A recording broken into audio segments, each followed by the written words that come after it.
Hello everyone, कैसे हैं सब। आज हम हमारा चैप्टर 15 करेंगे जो है लोटा भर पानी। लोटा वो होता है जो हमारे घर के पानी भरने के पानी पीने के काम में आता है। उस लोटे के बारे में यहाँ बात हुई है कि लोटा भर पानी कितना कीमती होता है। वक्त आने पर ये एक कहानी है, तो हम उसके बारे में जानते हैं कि लोटा भर पानी की कहानी क्या है। तो यहाँ से हम शुरू करते हैं। बच्चों, आपने सिकंदर का नाम सुना होगा। आपने बच्चों सिकंदर का नाम सुना होगा। सिकंदर एक बहुत ही विश्व विजेता, बहुत ही पराक्रमी था। तो जो सिकंदर अपने आप को विश्व विजेता मानता था, उसका दावा था कि आज तक कोई उसे हरा नहीं पाया है। जो सिकंदर था उसका दावा था कि उसे कोई हरा नहीं सकता है और वो अपने आप को विश्व विजेता मानता था। सिकंदर अपनी अकड़ से हारा नहीं था। उसमें जो अकड़ थी, उसके अंदर एक अपने आप में विश्वास था कि मुझे कोई हरा नहीं सकता। उसमें साहस भी था और विलक्षण बुद्धि भी। उसके अंदर साहस भी था और बहुत सारी बुद्धि भी, प्रतिभा भी थी, बुद्धि भी थी। ठीक है। उसकी बुद्धि का सभी लोहा मानते, उसकी जो बुद्धि थी उसको सभी लोहा मानते थे। लोहा मतलब जो कभी टूट नहीं सकता, लोहे की तरह मजबूत हो। तो उसकी जो बुद्धि थी उसको सभी लोहा मानते थे। किसकी बुद्धि को? जो सिकंदर की बुद्धि थी उसे।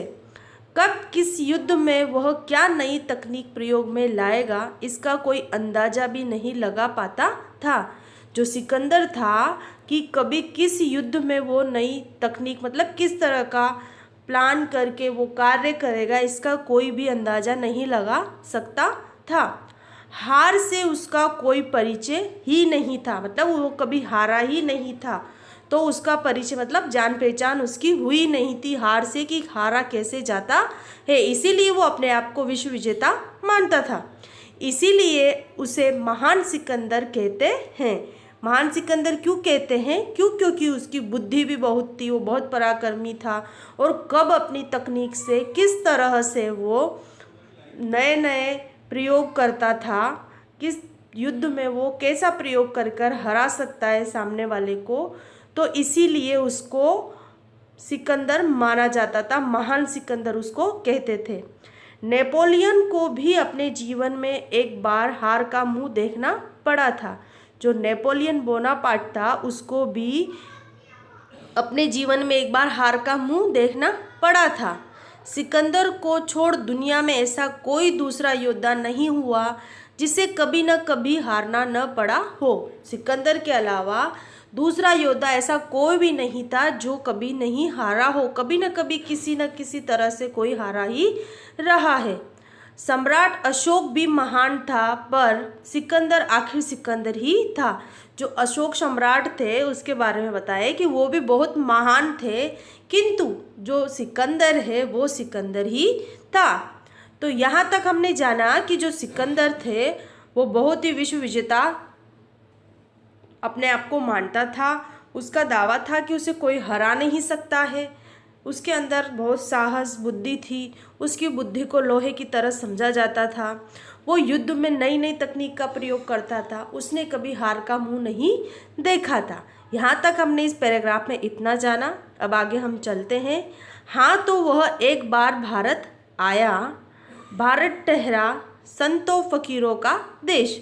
जो सिकंदर है वो भारत आया, और हमारा भारत कौन सा देश है? संतों फकीरों का देश है। जंगल से गुजरते हुए उसने एक फकीर को देखा। उसने सुना था कि यह फकीर कुछ सनकी है, मतलब थोड़ा सा जिद्दी। सनकी मतलब थोड़ा सा, जिसको कभी भी पागलपन, हम उसको बोल सकते हैं कि कभी भी वो कुछ भी कर सकता है। तो जो सिकंदर था वो भारत आया। तो हमारा भारत वो संतों और फकीरों का देश है। जब वो जंगल से गुजर रहा था तो उसने एक फकीर को देखा। उसने जिस फकीर को देखा वो थोड़ा सा सनकी मतलब पागलपन वाला था। सिकंदर की नज़र में सभी उससे छोटे थे, फिर चाहे वो संत हो, फकीर हो, राजा हो या रंक। जो सिकंदर था वो अपने आप को सबसे महान समझता था, इसलिए उसके सामने चाहे राजा हो, चाहे संत हो, साधु हो, कोई भी हो, वो उन सबसे अपने आप को महान समझता था। लेकिन हाँ, सैनिक उसके लिए कुछ विशेष आदरणीय थे। लेकिन जो सैनिक होते हैं वो उसके लिए विशेष आदरणीय थे।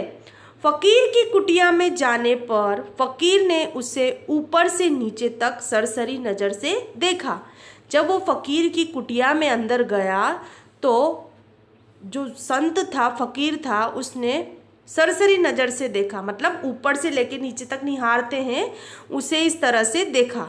सिकंदर को गुस्सा आ गया। वह बोला, ऐसे क्या देख रहे हो? जानते हो मैं कौन हूँ? जो सिकंदर था उसने फ़कीर से क्या कहा कि ऐसे क्या देख रहे हो, जानते हो मैं कौन हूँ? फ़कीर मुस्कुराकर बोला, जानता हूँ तुम एक सिपाही हो।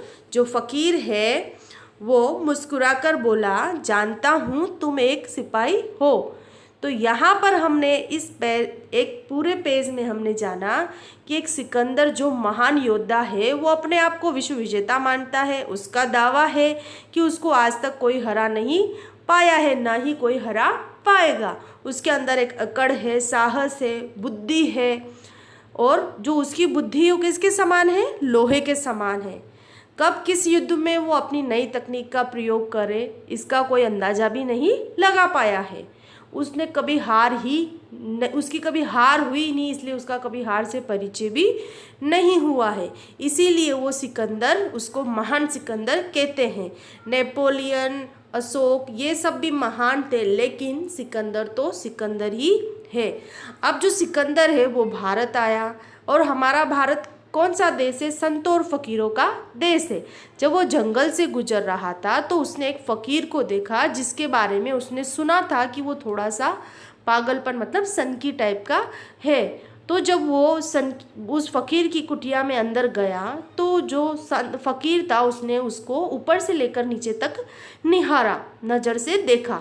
तो जो सिकंदर था उसको गुस्सा आया और वो बोला, ऐसे क्या देख रहे हो? जानते हो मैं कौन हूँ? तो जो फ़कीर था वो मुस्कुराकर बोला, हाँ मैं जानता हूँ तुम सिपाही हो। तो यहाँ तक आज हम ये हमारा चैप्टर करेंगे। बाकी का चैप्टर हम नेक्स्ट क्लास में करेंगे। आप सबको इस चैप्टर को जहाँ तक हमने किया है घर पर अच्छे से रीड करना है। नेक्स्ट क्लास में, नेक्स्ट लेक्चर में मिलेंगे। Thank you so much. Have a nice day.